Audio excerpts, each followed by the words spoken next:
I sat here and listened carefully to every speaker. The advantage you have in speaking last is you get a lot of information. I don't need to rehash the benefits and the data and the numbers and why this state of the art is important in our economic growth. I'll tell you a story. Somebody said when we came from the old country to this place, when we arrived here, we left everything behind when the Arabs were chasing us to take us into slavery. When we got here, we found that we were cut off in the south by the sea, in the north by the desert. On our right and left were dense forests in this tropical land full of gold and minerals. Our forebears took care of this thing for us to get here. And if you look at the data, we should not be poor. Africa does not need to be poor. We're blessed with more diversity than any other continent. And yet, sadly, we're the poorest. What a pie.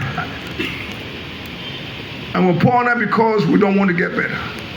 We're poor because we were exploited.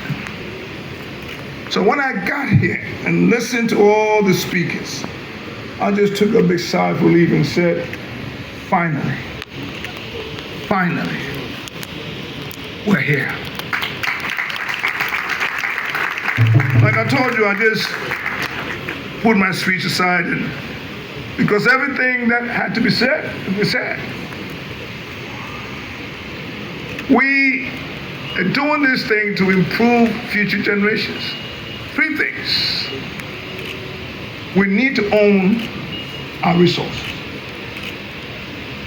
Everything we're talking about is if we don't own our resources, we will never be able to achieve what we want to achieve. Another story. 1844, a guy named George Harrison discovered gold in Johannesburg. At the same time, we also had Obuasi. And because, like Vice President said, we went to sleep, they built their gold within Johannesburg. They control their gold within Johannesburg. Many years, 100 years later, Johannesburg has become a major city. Obuasi remains a metropolitan village. Many years since we were blessed, this continent has been rich, and yet we hold the headquarters of poverty right here.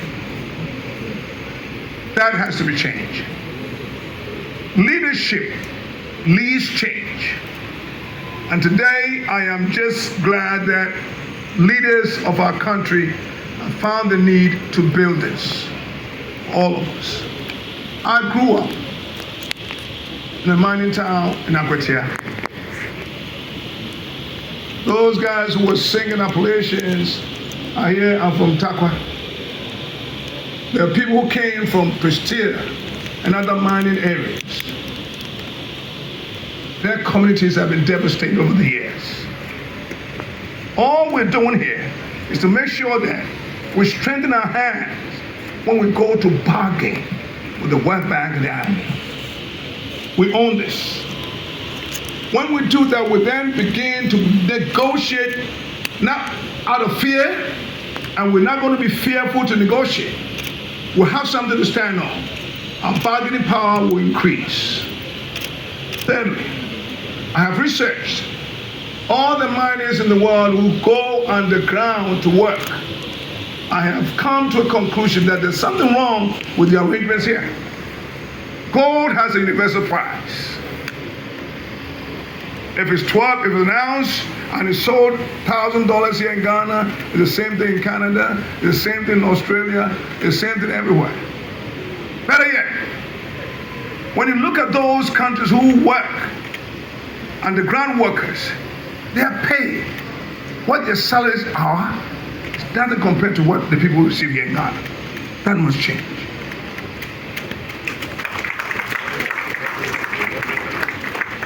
Again, I am from the rural area. We live in rural Ghana. When this country was built, it was built on a charter of a nation state. We have long behaved like we're a city state. Everything is in Accra. Everything is in Accra, whether you like it or not. Every day there's one traffic coming from the north to the south. This may allow our country to receive a revenue where they will be able to build infrastructure to open up our country. And as we do that, we're connecting disadvantaged people and their communities to economic opportunities.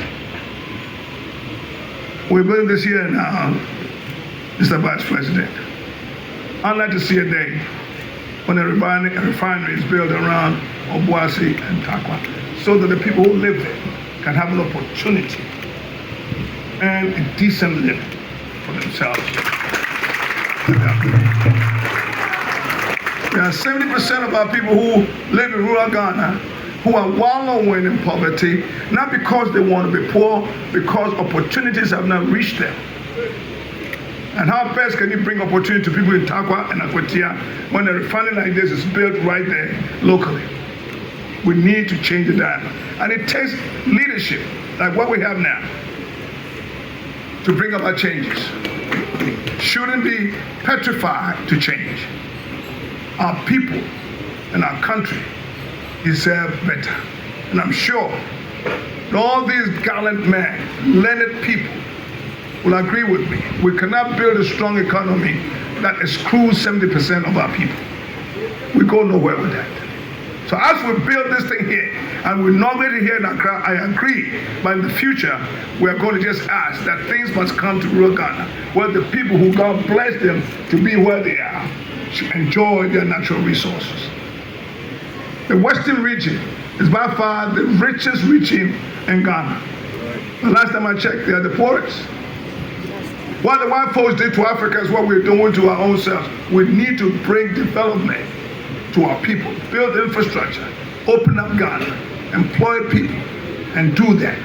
I have always said, I don't understand what the Forestry Commission is doing in Accra. But what the Minister of Agriculture is in Accra. Why the Minister of Natural Resources doing in Accra? We can open up. And we open up with the leadership like this. I know they know what I'm talking about. We need to spread the opportunities. Because with that opportunity, no one grows with that opportunity.